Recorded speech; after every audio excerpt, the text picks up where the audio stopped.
Bonjour les enfants. Nous sommes la classe de 6e 3, nous voulons vous poser quelques questions sur votre travail.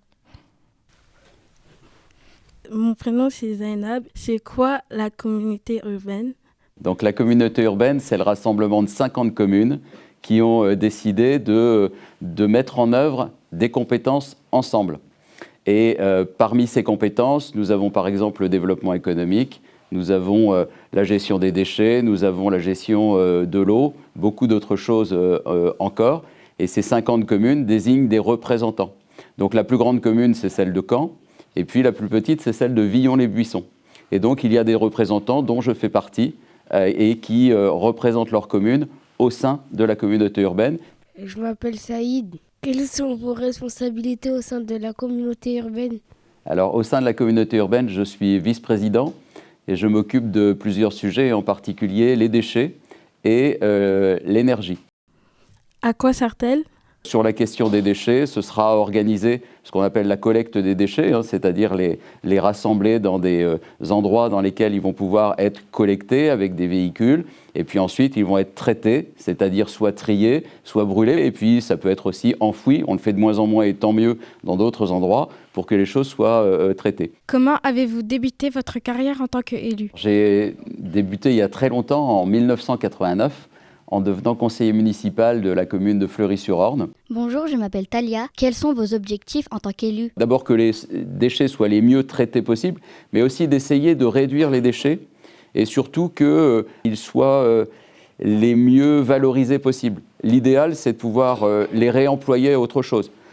Quel est votre parcours professionnel? J'ai d'abord travaillé dans le domaine de l'informatique. Ensuite, j'ai travaillé dans un centre de formation. J'étais responsable pédagogique. J'ai travaillé à la Chambre de métiers du Calvados pour accompagner les chefs d'entreprise. J'ai travaillé pour un député, M. Duron, qui a ensuite été maire de Caen. Vous connaissez peut-être son nom.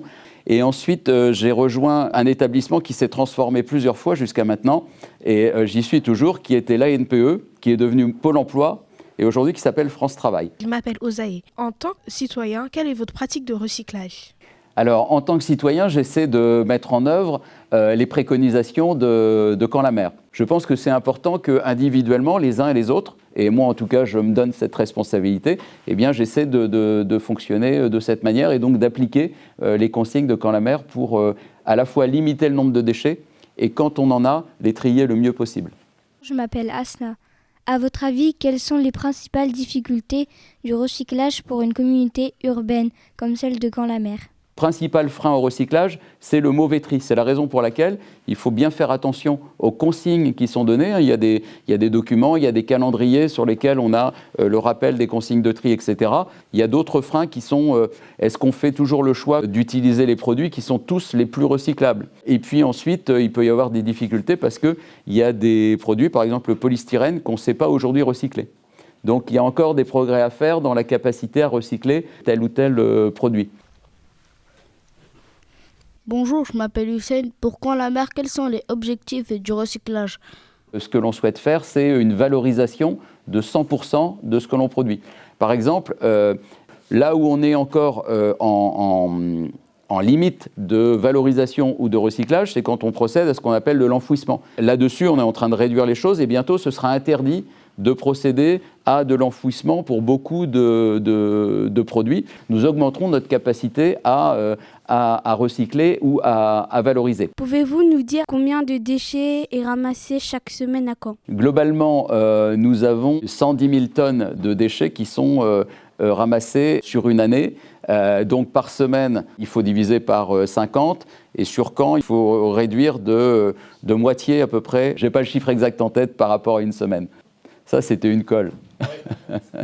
Je m'appelle Mathéo. Que devient les déchets recyclés de la communauté urbaine? Il y a des usages qui sont faits des différents déchets dans le cadre de leur recyclage, dès lors qu'ils sont recyclables, bien évidemment. Alors, les déchets recyclés sont, par exemple, pour le textile, mis à disposition d'une entreprise qui les transforme soit en chiffon, soit en plus petits morceaux de tissu encore qui vont être utilisés pour faire de l'isolation, par exemple. On peut avoir des éléments qui sont directement réutilisés, donc le papier, le carton, dans des formes où on va refaire du papier et du carton. Le verre va être refondu et va redevenir du verre. Le bois, lui, va plutôt être brûlé, par exemple, donc il n'est pas recyclé, mais il est valorisé dans ce cycle-là. Le métal va pouvoir être refondu et réutilisé dans une pratique de production.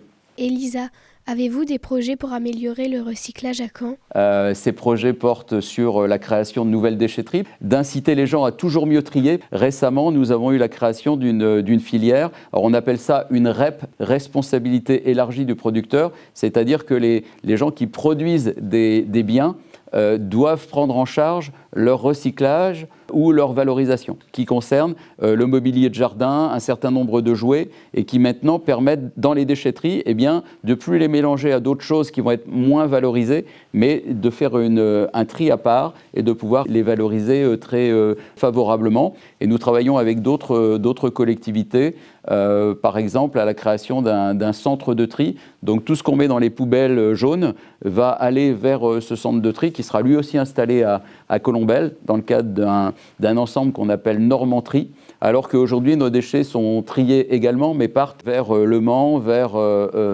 Rennes, et ces camions, évidemment, consomment du carburant. Nous allons réduire les déplacements de manière importante, et ce sera à la fois moins de pollution et moins de coûts. Bonjour Monsieur Le Cerf, je m'appelle Marois. Les gens recyclent de plus en plus. Pourquoi n'y a-t-il qu'une collecte tous les 15 jours pour les bacs jaunes ? Les bacs ont été adaptés aux besoins des personnes. Ce sont des produits, ce que l'on met dans le bac jaune, qui ne pourrissent pas. Donc il n'y a pas de problème soit d'hygiène, soit d'odeur avec les bacs jaunes, si évidemment les gens trient bien. Mais nous faisons le pari qu'ils trient bien. Tu as dit d'ailleurs qu'ils triaient de mieux en mieux et nous nous en félicitons. Qui dit tous les 15 jours dit 2 fois moins de passages des camions, et donc ça signifie également 2 fois moins de pollution par les camions.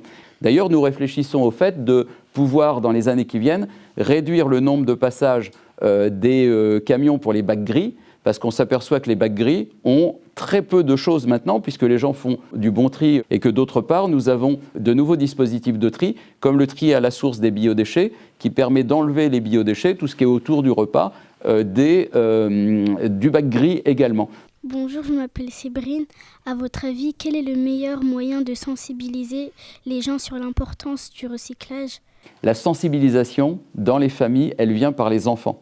Et c'est l'une des raisons pour lesquelles je viens vers vous aujourd'hui. Des projets comme le projet Eugène, qui porte cette démarche globale de sensibilisation et qui favorise tous les actes de tri, de recyclage et de valorisation, sont extrêmement positifs pour notre territoire et porteront leurs fruits, puisqu'on pourra constater, j'en suis persuadé, en tout cas c'est là encore un de nos objectifs, une augmentation de à la fois la quantité et la qualité du tri.